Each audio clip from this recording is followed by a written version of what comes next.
ho antsika kristianina dia goavana loatra zany hoe pasika zany, ary ao anaty afatra androany dia iverina fototra isika ametraka finoana teny ambony vatolampy.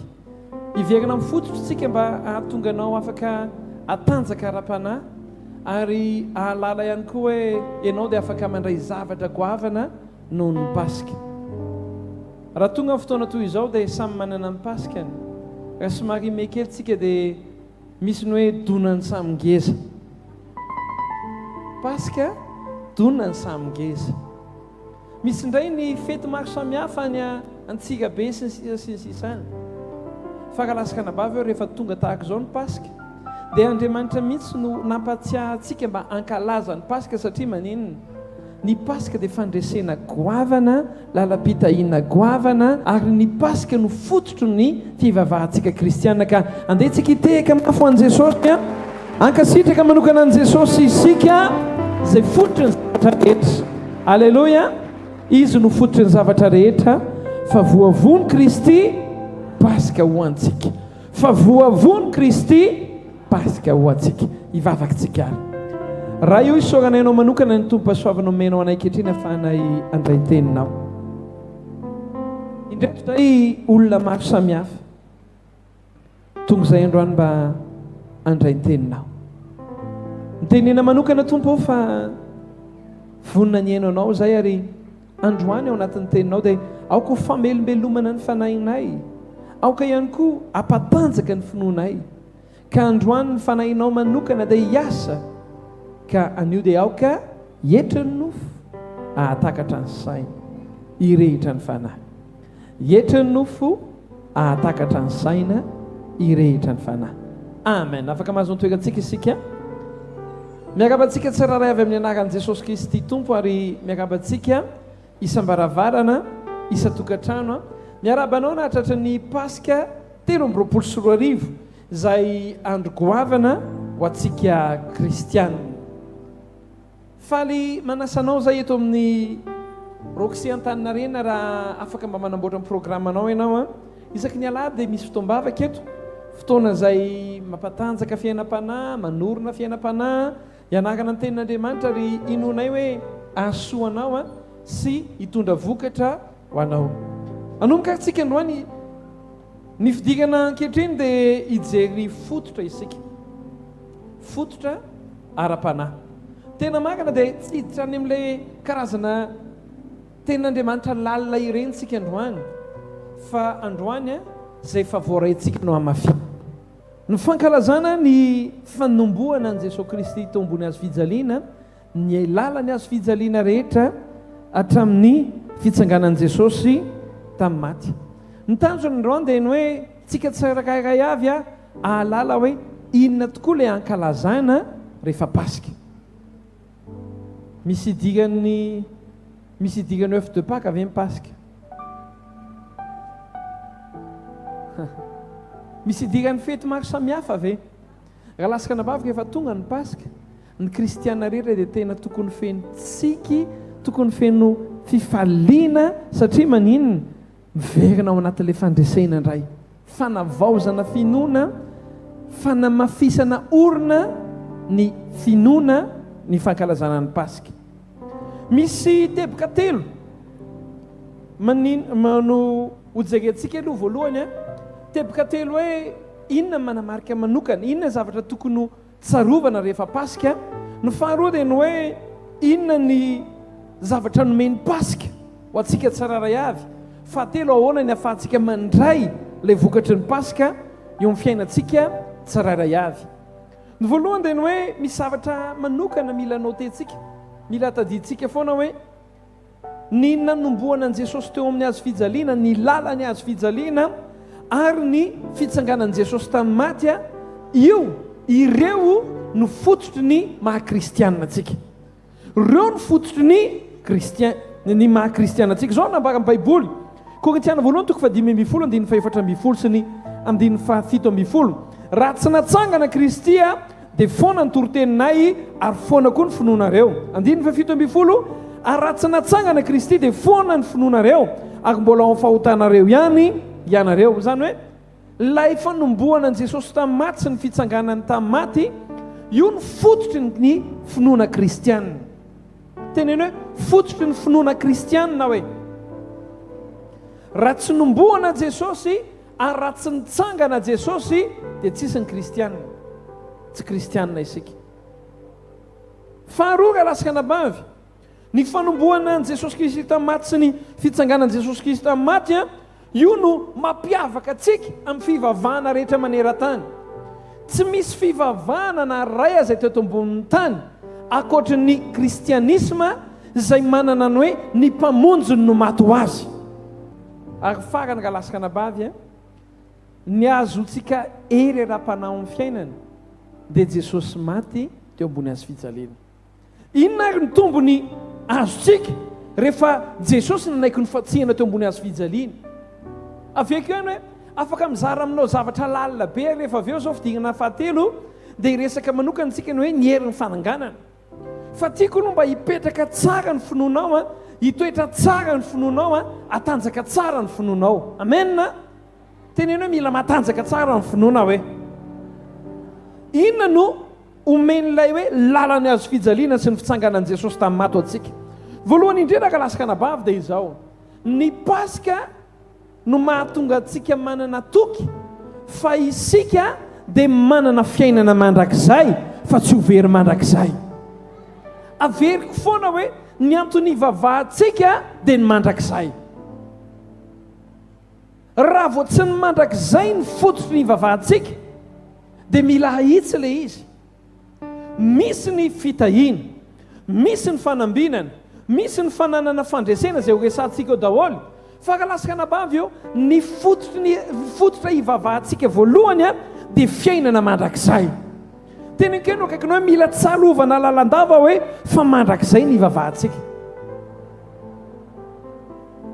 Za rahasikana-bavy tato ato ny vangin'ny tompo tamina teny manokana hoe sao dia nitory kanefa very. Za pastera intsoa tena ny vangin'ny tompo manokana hoe mila mitandrina ahako, sao dia mitory kanefa very. Zany hoe sao dia miova ny tanjoko amin'izah mivavaka, sao dia miova ny tanjoko amin'izah manompo, sao dia miova ny tanjoko amin'izah mitory-teny. Fa rahasikana-bavy eo, tsika tsiraray avy rehefa tonga tahaka izao ny Paska dia mila miverina mifototra isika hoe ny vavahana, ny antony nahafatesan'i Jesosy Kristy voalohany indrindra dia famonjena sy fiainana mandrakizay. Tenenkeno akaikiny hoe famonjena sy fiainana mandrakizay hoe ny antony ny fototry ny fifaliantsika rehefa tonga ny Paska dia fiainana mandrakizay. Miena lenanao amen. Zany tokony averintsika lalandava eo amin'ny fiainantsika ao. Ny antony nandidian'Andriamanitra antsika hankalaza ny Paska ane, tsy hoe resaka fety fotsiny, fa isika mba amerina ao an-tsaina ilay famonjena. Ny famonjena fiainana mandrakizay. Teneny hoe fiainana mandrakizay hoe ao anatsara. Fa toy izao ny tiavan'Andriamanitra izao tontolo izao, nomeny ny zanalahy tokana mba ho miliardera daholo ny ray rokisy. Tovy amena eny aloha fa tsy izay nefa ilay izy. Tsy resaka miliara ilay izy, fa fiainana mandrakizay. Mba tenenkeno akaikinao hoe tsy resaka miliara hoe fa fiainana mandrakizay. Raha lasikana-bavy eo, ny masinina raha vao miala eo amin'ny lalam-by dia atao hoe mideraye izy izay. Betsaka ny kristianina lasa mideraye ao anatin'ny fivavahana. Inona ny kristianina mideraye? Raha vao tsy ny fiainana mandrakizay no andehanan'ny finoantsika dia mideraye tsika izay. Filazana azy vao hoe mideraye ny masinina dia teneny hoe nanao askidan. Betsaka zany ny kristianina ny finoany manao accident, mideraye. Raha lasikana-bavy eo, mamela ahy ianao androany raha ny tena raha ny ara-nofoko ny tiako androany dia tena karazana fitoam-bavaka orakoraka be androany. Fa tena tondra révélation ray sady tsika eto mahery ray orakoraka. Fa raha lasikana-bavy eo, andao hiverina amin'ny fototra paska fiainana mandrakizay.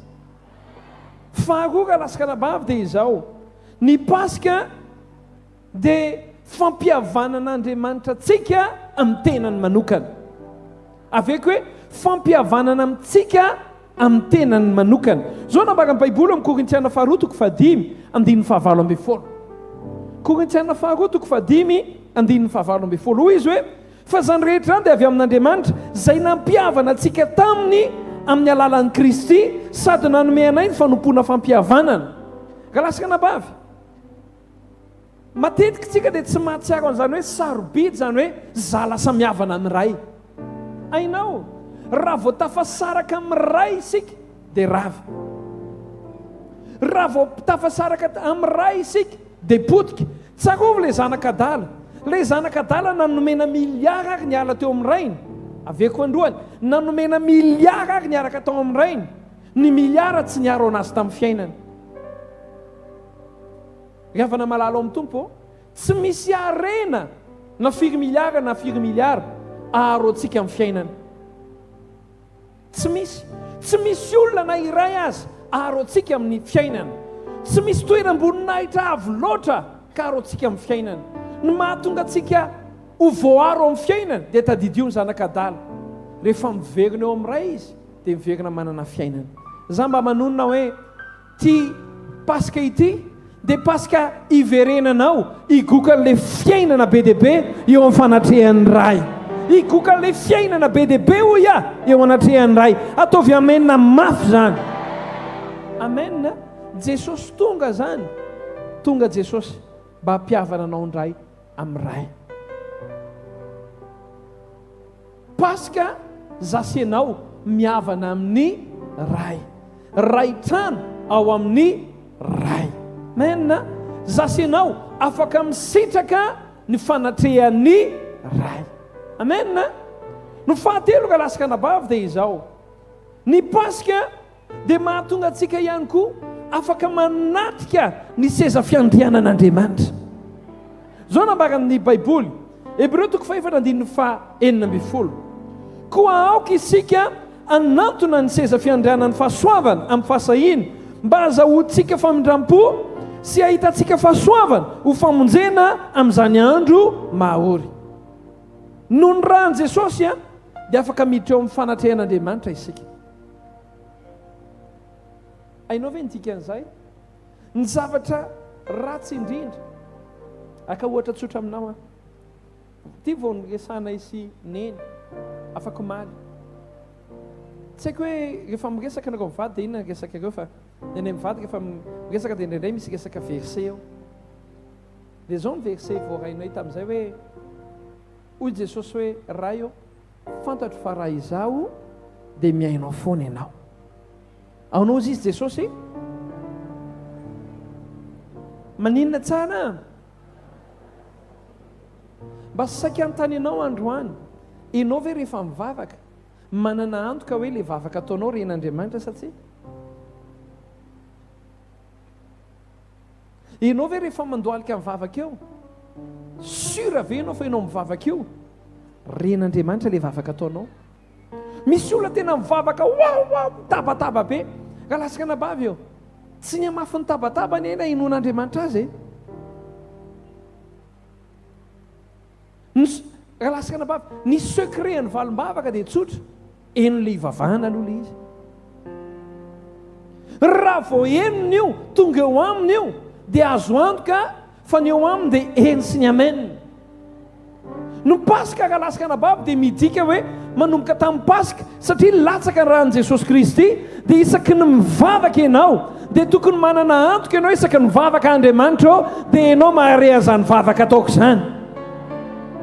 Raha mba azonao lanjan'izany andramony manokatra taratasy ianao dia ataovy azo antoka hoe isaky ny manoratra ianao dia tonga ny président république ny taratasinao dia isaky ny tonga eo dia ozy izy hoe eny na amen milaza aminao mivadika ny tantaram-piainana ray manontolo. Za dia mba manonona hoe manomboka amin'ity paska ity dia ianao anana teny voaka ny vavanao manokana ilaza hoe ray eo isaky ny mivavaka dia ianao vavaka ataoko. Tsisy vavaka izay ambarako zany ka hoe verimaina mba ataovy amenina mafy zany. mahafinaritra hoe